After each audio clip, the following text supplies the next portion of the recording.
procreate, they expand in all directions. Another interpretation, they descend from every height. Both are important. Only when these two things happen, when Gog and Magog are released into the world, and these are human beings from Banu Adam, human beings. But these are human beings who have been endowed by the Creator with an indestructible power. I have created, this is in Sahih Muslim, I have created creatures of mine so powerful that none but I can destroy them. And so when they are released into the world will experience something unique, something never experienced before on the stage of history. A people are going to emerge who will sweep aside everything. Every civilization will be swept aside. And with their indestructible power, they're going to take control of the world. And having taken control of the world, they're going to spread all around the world, procreating themselves. In other words, one global society is going to emerge.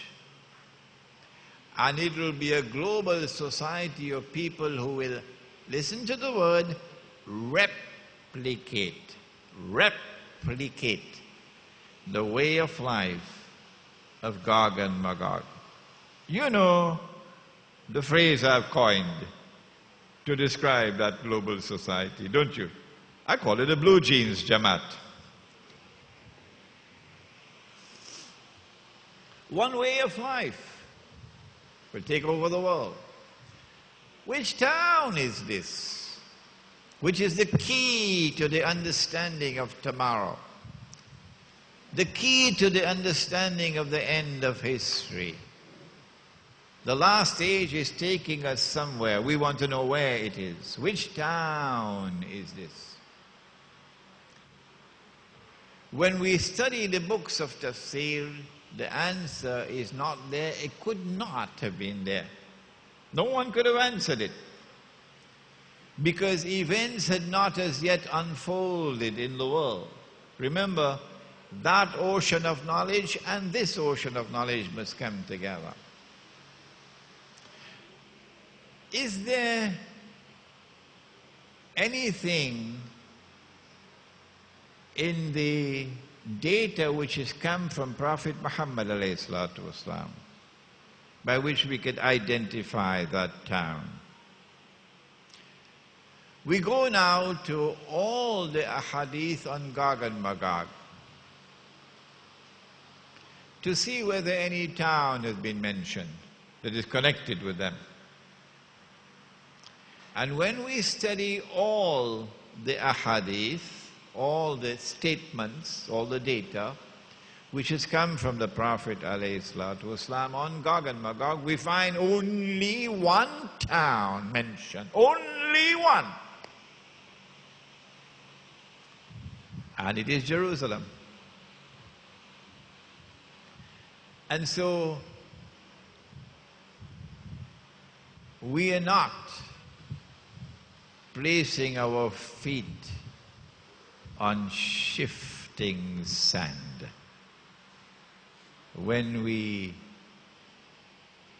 identify the town as Jerusalem, because we use a methodology which begins by looking at the ahadith. Yes, Jerusalem was destroyed by Allah, and the people of that town were expelled. They're Banu Israel, the Jews. I am using the term Banu Israel and Jews synonymously, but later on we'll have to be more careful and more explicit. They were expelled, the Israelites. And for 2,000 years, they could not return to reclaim that town as their own. 2,000 years! The strangest event which has occurred in the religious history of mankind is the return of the Jews to Jerusalem to reclaim it as their own, and the restoration of a state of Israel in the Holy Land. This could not have been by accident. No. You do not have an explanation, but we do. Your think tanks cannot explain, but our Quran can explain. How is it possible? Who made it possible? The answer is, when that Jewish-Christian alliance emerged in Europe and modern Western civilization was created, modern Western civilization burst upon the world, not only with an amazing, absolutely amazing scientific and technological revolution which is constantly continuing. It is not finished. And we have benefited, mankind has benefited tremendously from modern Western civilization. But that modern Western civilization emerged in the world with a power which swept aside everything that preceded it. Every civilization that came into the world before was consigned to the museum of history. Every civilization that preceded it became moribund, obsolete. And only modern Western civilization took center stage to control the entire stage of history. It is modern Western civilization which continued where a pope, and incidentally the popes are all European, huh? You never saw an African pope, did you? And it is the Pope in Rome that plays a crucial role in cementing that Jewish-Christian alliance, Remember that? And it's a Pope in Rome who launched the Crusades, don't you remember? And launches a mysterious struggle in the name of Christianity to liberate Jerusalem. But wait a minute. Let me scratch my beard. If this is a Christian crusade, how come the only Christians engaged in the crusades are European? How come Africans are not in it?